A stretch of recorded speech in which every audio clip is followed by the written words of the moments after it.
Depuis longtemps déjà, j'arpente les routes de France au volant de mon semi-remorque. Venant en aide aux âmes brisées du bitume, je résous les conflits que la loi et l'ordre glissent sous le tapis de l'indifférence. Bienvenue dans 38 tonnes de confidence.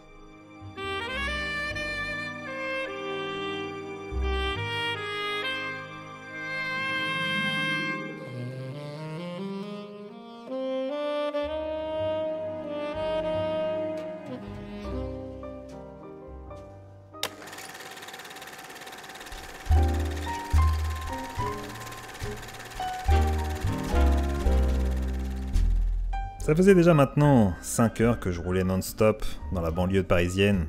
Je me décidais de me faire un petit arrêt et c'est alors que je le vis dans une sombre ruelle qui m'interpellait de la main. Je garais mon Smith sur le garage du Corin, je descendais et je m'approchais. J'avais à peine reconnu sa silhouette qui me sauta dans les bras. C'était lui, le fameux acteur français. C'était Smaïn.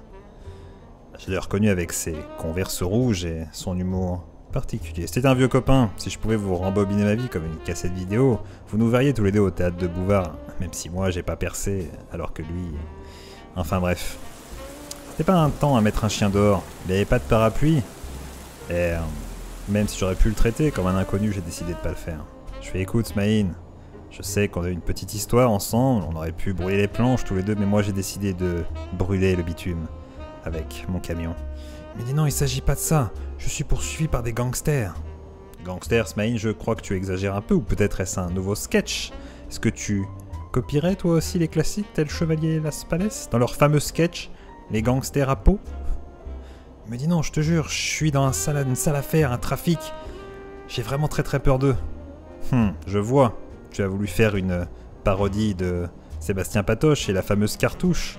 Écoute, je suis au courant de tes démêlés avec la justice. Je ne peux pas t'aider, je ne peux pas tout. Même si tu es un ancien ami. Je veux bien t'amener dans mon camion, un petit peu, faire un tour, t'abriter de la pluie, mais pas plus. Alors je le fis monter. Je sais ce que vous allez me dire. T'as un trop grand cœur, t'aurais dû monnayer ton aide envers un mec comme lui, mais que voulez-vous? J'ai un cœur, j'ai aussi une âme. Après tout, ne suis-je pas le poète de la route? Nous montons alors dans mon camion. Mon camion Renault, bien sûr, le créateur de la génialissime Kangoo, le plus fiable. Nous roulons un peu sur le périph', il essaye de me raconter, mais c'est assez décousu, je ne comprends pas très bien. Il me dit, tu comprends, lorsque j'ai découvert ce secret, je me suis dit, ça va être mon occasion de revenir, à moi la télé, à moi la radio, à moi peut-être même le cinéma. Il m'explique alors un scénario subversif qui va par-delà monts et vallées. Je ne comprenais rien à ce qu'il me disait. Ça parlait d'un comique qui était très exagéré, qui n'hésitait pas à faire des blagues un peu salaces sur la politique. Je lui dis, mais mon petit Smaïn, c'est démodé ça maintenant. Tu sais très bien ce que tu dois faire pour fonctionner, c'est Internet. Il me dit, non mais là, tu comprends, Internet, je peux pas, même pour moi, c'est beaucoup trop hard. Je lui fais, écoute, je connais un youtubeur italien qui parle d'easter egg, peut-être qu'il pourra t'aider. Il me dit, je sais faire l'italien, avec un accent digne de l'acteur studio français, quand même. Je lui dis, non, effectivement, c'est peut-être pas pour toi, YouTube. Alors que nous roulions, des coups de feu retentirent derrière moi. Je regardais dans le rétroviseur, je fis, oh non, mais tu avais raison. Il me dit, je te l'avais dit, c'est eux, ils veulent me tuer, j'ai découvert le secret, le script maudit. Alors que nous roulions, direction du Luxembourg, je cherchais une échappatoire chez mon cher ami Mélepsis. Je faisais crisser les pneus bruyamment, porte de la Chapelle, pour rejoindre l'autoroute, et me diriger vers le plat pays. Là-bas, nous pourrons beaucoup plus facilement les semer, car je connaissais bien les rebelles de Bruxelles. Alors que nous foncions, les gangsters avaient perdu notre trace. Smaïn, très content, très détendu d'avoir sa vie sauve, me dit « Je me ferais bien une petite fricadelle. » Je lui mis une gifle. J'étais énervé. Je lui dis « Enfin, Smaïn, tu te rends compte que j'ai risqué ma vie et mon camion pour toi? Il faut que tu me fasses voir ce manuscrit. Je dois savoir pourquoi je risque ma vie pour un... » Je n'ai pas terminé ma phrase. J'avais envie de dire un has-been, un ringard. Mais non, je ne l'ai pas fait. Pour un ami comme toi. Alors, nous nous arrêtons sur une petite aire d'autoroute. Nous prenons une table au restaurant L'Arche, dans la pénombre, pour ne pas être dérangé par les clients. J'avais pris mon flingue au cas où je n'étais pas sûr, ni rassuré, parce qu'on sait jusqu'où les filiales de gangsters peuvent se propager. Et les restaurants L'Arche feraient une très bonne couverture. Il me livra alors le manuscrit. Mon sang ne fit qu'un tour. Le titre ? Ratatouille de cow-boy en taxi, signé Luc Besson. Oh mon Dieu, Je tremblais. Une goutte de sueur commença à perler sur mon front, coula sur mes tempes et atterrit sur le manuscrit, faisant alors baver l'encre fraîche de ce dernier. Mais enfin, comment as-tu eu ça? C'est le fameux film interdit que même EuropaCorp n'a pas voulu financer. Ils étaient prêts à faire Lucie 2 et 3 avec Samina Seri dans le rôle de Scarlett Johansson, mais ça, non, ça, ils n'y étaient pas prêts.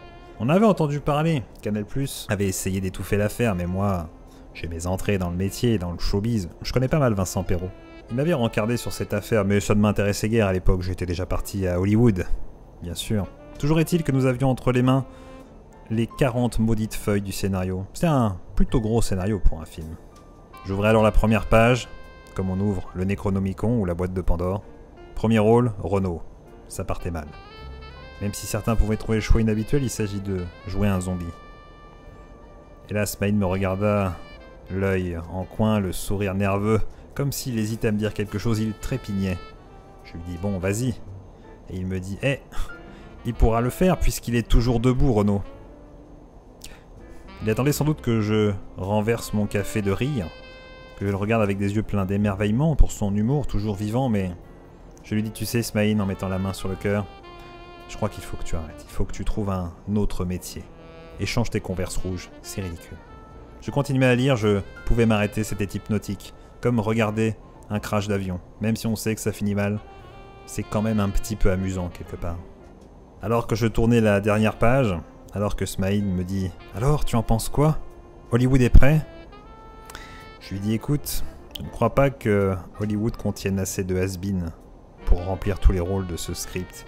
Et je crois qu'effectivement Luc Besson a eu raison, il faudrait le brûler. Le scénario, pas Luc Besson.